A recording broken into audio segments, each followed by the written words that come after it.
ఆంధ్రప్రదేశ్ రాష్ట్రంలో నిబంధనలు పాటించకుండా అర్ధరాత్రి వరకు మద్యం అమ్మకాలు సాగిస్తుండడాన్ని వ్యతిరేకిస్తూ పిఠాపురం తహసీల్దార్ కార్యాలయం ఎదుట జన విజ్ఞాన వేదిక మద్యపాన వ్యతిరేక పోరాట సమితి ప్రజా సంఘాల ఆధ్వర్యంలో నిరసన దీక్ష కార్యక్రమాన్ని చేపట్టారు. ఈ దీక్షను డాక్టర్ పిఎన్ రాజు, పిఠాపురం మహారాజా కుమారుడు రామరత్నారావు, మాల మహానాడు రాష్ట్ర నాయకులు గుబ్బలరాజు చేతుల మీదుగా ప్రారంభించారు. ఈ సందర్భంగా మద్యపానం వలన ప్రజలకు జరిగే అనర్థాలను గురించి పలువురు ప్రసంగించారు. అనంతరం డాక్టర్ పిఎన్ రాజు, రామరత్నారావు, గుబ్బలరాజు, డాక్టర్ సూర్యనారాయణ, వేమగిరి తలుపులయ్య ప్రసంగించారు.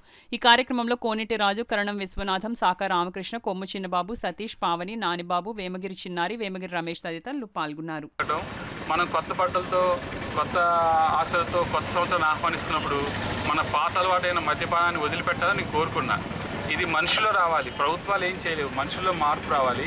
మన ఇండియాలో మొత్తం మీద ఆంధ్రప్రదేశ్ 9% ఏమో ఇండియా వాళ్ళు కన్జ్యూమ్ చేస్తుంటే ఆంధ్రప్రదేశ్లో 12%. అంటే ప్రతి 100 మందిలో 12 మంది మన ఆంధ్రప్రదేశ్లో మద్యం తాగుతున్నారు. ఇండియాలోనేమో ప్రతి 100 మంది 9 మంది తాగుతున్నారు. కాబట్టి అలా చూస్తే మన దేశంలో మన రాష్ట్రం ఈ విధంగా ముందుకెళ్తుంది. కొన్ని రాష్ట్రాలు మనకన్నా ఎక్కువ తాగుతున్నాయి, కానీ వాళ్ళతో పోల్చుకోవాల్సిన అవసరం లేదు. మన పరిస్థితి ఇలా ఉందని చెప్తున్నాను.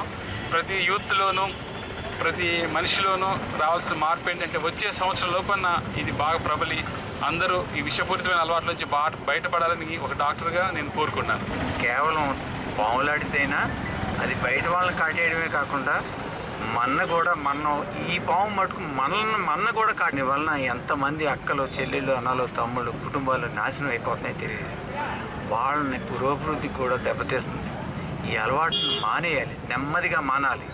తప్పదు. కొంతమంది ముసలి వాళ్ళకి డాక్టర్స్ ఎలాగా సజెస్ట్ చేస్తారు, అది ఉంటేనే కానీ బతకదు. అలాంటి వాళ్ళకి ఒకటే మన గవర్నమెంట్ ఇచ్చినట్టయితే, ఎందుకంటే గవర్నమెంట్లో ఎప్పటో ఇంతకాలం బట్టి వచ్చిన ఎమ్మెల్యేల్లో చాలా చక్కటి మనిషి, నిజాయితీ పడు, నియమ నిబద్ధత నిష్ఠలతో ఉన్నటువంటి మహానుభావుడు తగినటువంటి మరి పవన్ కళ్యాణ్ గారు రావడం మాకెంతో ముదావహం.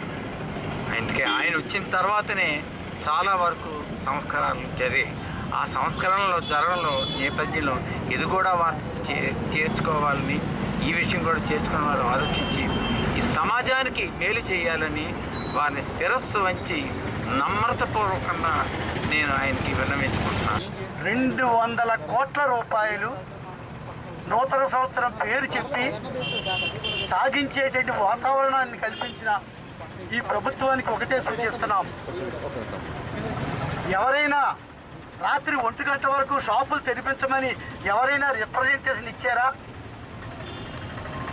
మీ జియో టైమింగ్ ప్రకారం అమ్మించకుండా ఆ రోజు ప్రత్యేకంగా 200 కోట్లు అమ్మడానికి మీరు ప్రణాళిక రూపొందించినందుకు దానికి ఖచ్చితంగా మేము నిరసన వ్యక్తం చేస్తున్నాం. ప్రజల ఆరోగ్యాన్ని కాపాడవలసిన వాళ్ళు తాగించే వాతావరణాన్ని కల్పిస్తే ప్రజల ఆరోగ్యానికి భరోసా ఉందా? ఆడవాళ్ళని ఉద్ధరిస్తాం.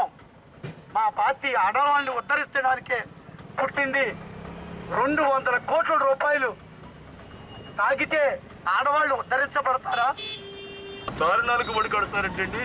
ఈ మత్తులో చాలా అగస్త్యాలు, స్త్రీలను మర్డర్ చేయడం, అత్యాచారాలు చేయడం, ఈ అన్నిటికీ సమాజానికి చేటు చేసే ప్రధాన కారణం ఈ మద్యం అండి. దీన్ని అరికట్టాలండి. తప్పకుండా మన అందరి బాధ్యత, ప్రతి పౌరుడు బాధ్యత. రాబోయే రోజుల్లో మరి డాక్టర్ సూర్యనారాయణ గారు ఎంతో ఒక్కడో అలాగా పోరాటం చేస్తున్నాడో, ఆయన ఒక్కడో బాధ్యతే కాదండి, మనందరూ బాధ్యత. రాబోయే రోజుల్లో వారికి మేము ఆంధ్రప్రదేశ్ మాల మహానాడు తరపున పెద్ద ఎత్తున సహకారాన్ని అందించి పెద్ద ఎత్తున ఈ ఉద్యమాన్ని ముందుకు తీసుకుపోవడానికి, ఈ దురాచారాన్ని, ఈ మద్యపాన దురాచారాన్ని నిషేధించడానికి ప్రభుత్వాలు కూడా కాస్త సహకరించాలి. వీటికి ఒక టైం నిబంధనలు పెట్టాలి.